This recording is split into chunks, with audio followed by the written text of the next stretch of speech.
Welcome back to the Deep Dive. Today we're taking a really close look at an aircraft that's pretty much become the choice for maritime security around the globe. The Boeing P-8 Poseidon.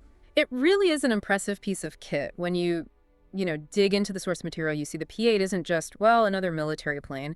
It's kind of the Swiss Army knife for naval and coastal security problems. A true multi-mission platform. And yeah, multi-mission barely covers it, right? Our sources break it down into 5 core roles and seems to excel at all of them. We're talking anti-submarine warfare. ASW. Anti-surface warfare, ASW. Yeah. Then there's the crucial intelligence, surveillance, and reconnaissance. ISR, definitely. Broad maritime domain awareness and, vital search and rescue ops, too. And the scale, I mean, it's just immediately impressive. This isn't some drawing board concept. It's out there, proven. Over 174 P-8s are flying now, are already delivered. Wow, over 170. Yeah, and together they've clocked up well over 700,000 flight hours globally. 700,000 hours. And these aren't just leisurely flights.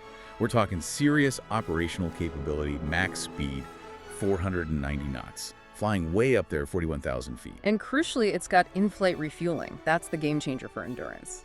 Means it can stay up, patrol huge areas of ocean for, well, a very long time, keeping eyes on things 247. So our mission today really is to get under the hood of this thing. Right. We want to unpack how the P-8 manages to combine these hardcore military needs like hunting the quietest submarines with really smart commercial design ideas. Exactly. It's a deep dive into how all the tech works together, how it really redefines what modern maritime patrol even means. Okay, let's start with that global footprint you mentioned. Because this plane isn't just popular, it seems like it's become the standard.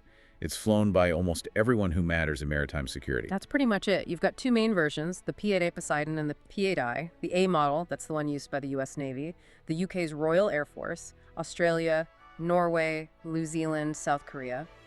Quite the list. It is. And then the P-8I, that's the specific variant for the Indian Navy. And it's still growing, right? Germany's getting their first one soon. Yep, the German Navy expects its first P-8A in 2025. And the Royal Canadian Air Force just signed up too.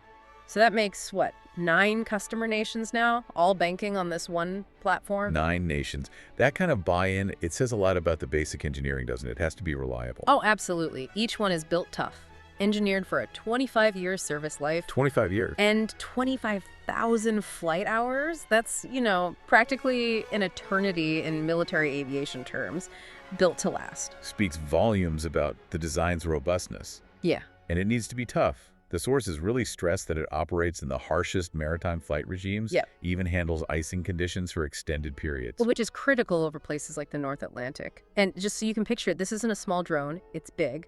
Wingspan is 123.6 feet. How big is that in real terms? Wider than a basketball court is long, and it's about 130 feet long itself. So yeah, a substantial aircraft. Okay, so massive, tough, high-flying, long endurance. But you mentioned something earlier that really caught my eye. The secret sauce isn't just the military tech.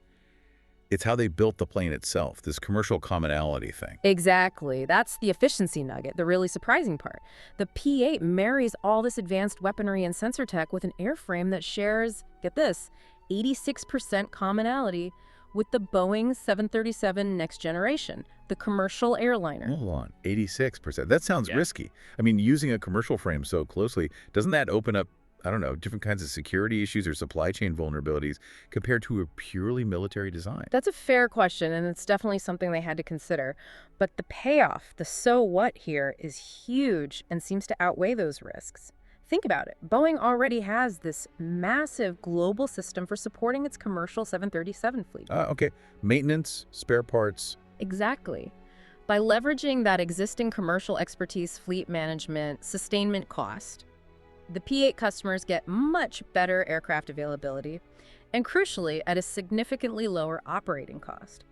You get the military punch, but supported by this incredibly optimized worldwide commercial logistics network that's been running for decades. Right. That's a massive cost and readiness advantage. Yeah. And it's not just built for today, is it? It's designed to evolve. You mentioned an open architecture. Yeah, open mission systems architecture. That's key for future-proofing. It means the internal guts, the software, the hardware interfaces are designed specifically for, and the sources use this phrase, rapid, affordable technology insertion. So they can swap out old tech for new tech easily. Much more easily and affordably than with a closed, bespoke system. It's built to stay relevant for that whole 25-year lifespan and probably beyond. And we're seeing that happen already. We are. The sources highlight this Increment 3 Block 2 upgrade. It's being rolled out right now on the U.S. Navy P-8s, and its specific job, to let the crews find and target the very latest, the quietest, the most advanced submarines out there. The plane might look the same on the outside, but the brain inside keeps getting smarter. Okay, let's peek inside that brain then, the mission toolkit. How does it actually do its main jobs? Starting with a big one. Anti-submarine warfare, ASW. That's its reason for being, right? Pretty much. ASW is complex. It's a whole process.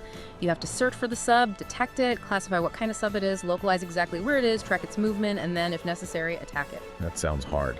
In a big ocean. It is. So the P-8 uses this integrated suite of sensors. You've got cutting-edge acoustics, obviously vital. Then there's ESM, electronic support measures. Basically, it's electronic ears listening for emissions. And ISAR, inverse synthetic aperture radar, which can paint a picture of objects on the surface, even small ones like periscopes. Okay, acoustics are key for hearing things underwater. The sources mention something specific here. Sonobuoys. A lot of them. Yeah, this is pretty impressive. It can carry and deploy up to 129 A-size sonobuoys. 129. Wow. That's a huge field of listening devices it can drop over a search area, like casting a massive net of underwater microphones. And if that net catches something and the decision is made to prosecute, Then it brings the firepower. then it delivers the Mk-54 torpedo. Very effective weapon. Okay, so that sub's covered. What about ships on the surface? Yeah. Anti-surface warfare, ASUW. Right, ACW. Here it's using its radar and sensors again, but also its communication systems, secure data links to find, identify, and track surface vessels.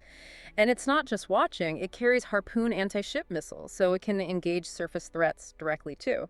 And tying all this together is the ISR capability, intelligence, surveillance, reconnaissance. I get the sense this is broader than people might think. It really is. Obviously, there's maritime ISR using its radars, like SAR and ISAR, looking for ships, subs, even those tiny periscopes. That's its bread and butter. But it does more than just watch the water, right? Yes, and this is really interesting. The sources emphasize its proven capability for overland ISR, so it's looking inland too, watching ground targets.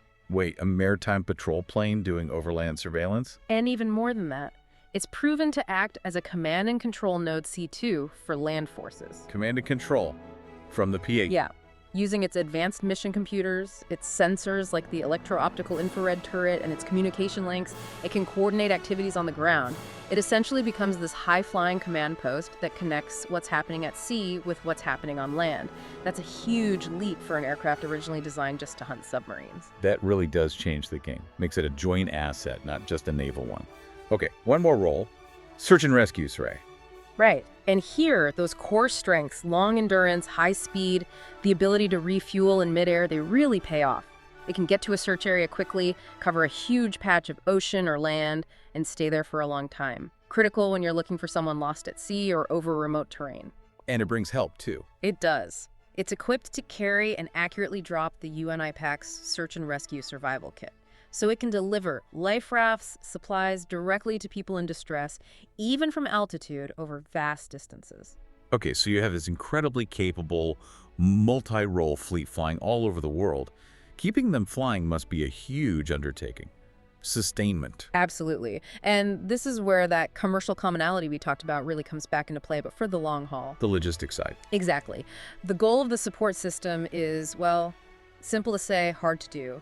Keep the planes flying as much as possible, high availability, while keeping the lifetime costs down. And the 737 connection helps here? Massively. They call it One Boeing Solutions. Okay. They essentially tap into the existing global supply chain and maintenance network built for the thousands of commercial 737s.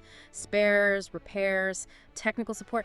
It leverages that massive, efficient commercial infrastructure. Smart, predictive logistics almost. Yeah. Using the commercial scale for military benefit.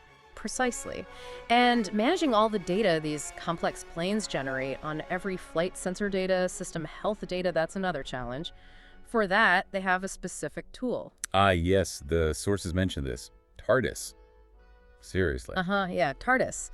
Stands for Transportable Analysis and Replay Drive Interface Station. Sounds like sci-fi, but its job is very practical. Operational readiness. So what does it actually do? It's basically a rugged, portable ground station computer system. It helps crews rapidly load mission data before flight, and then after the flight, it quickly downloads and processes all the data the plane collected. But it's more than just data transfer. It analyzes it. Yeah, it provides the software tools to manage, replay, and analyze everything, sensor recordings, system performance. It helps turn those, 700,000 flight hours into actionable intelligence, both for the next mission and for long-term maintenance planning. So it helps them learn from every single flight, feeding back into how they operate and maintain the fleet, moving from just fixing things when they break to predicting potential issues before they happen, just like the airlines do with their 737s. It's that commercial efficiency mindset applied directly to military readiness. It shows incredible attention to detail. Okay, so if we synthesize this whole deep dive, the P-8 Poseidon really stands out. You've got this unparalleled performance, envelope, speed, range, altitude, Right. combined with this really smart commercial cost efficiency, Which is key. and all built on a foundation that's designed to adapt this flexible, evolving open architecture. It seems built for today, but maybe more importantly, built to change for tomorrow. That sums it pretty well. It's designed for 25 years, remember. And we already know the systems are made for rapid tech upgrades. So here's the final thought to maybe chew on. Okay. If this platform can already do things like command and control for land forces today, what could that capability look like in, say, 15 years, when the next generations of processing power and AI are integrated through that open architecture? Good question. And maybe the bigger question for you listening, how much further can this model leveraging commercial commonality keep pushing down the operating costs for incredibly sophisticated defense systems while still ensuring they stay ahead technologically? It's a fascinating balance. It really is. Definitely food for thought, especially seeing how many nations are relying on this single platform. Well, that's all the time we have for this deep dive. Thanks for joining us. Catch you next time.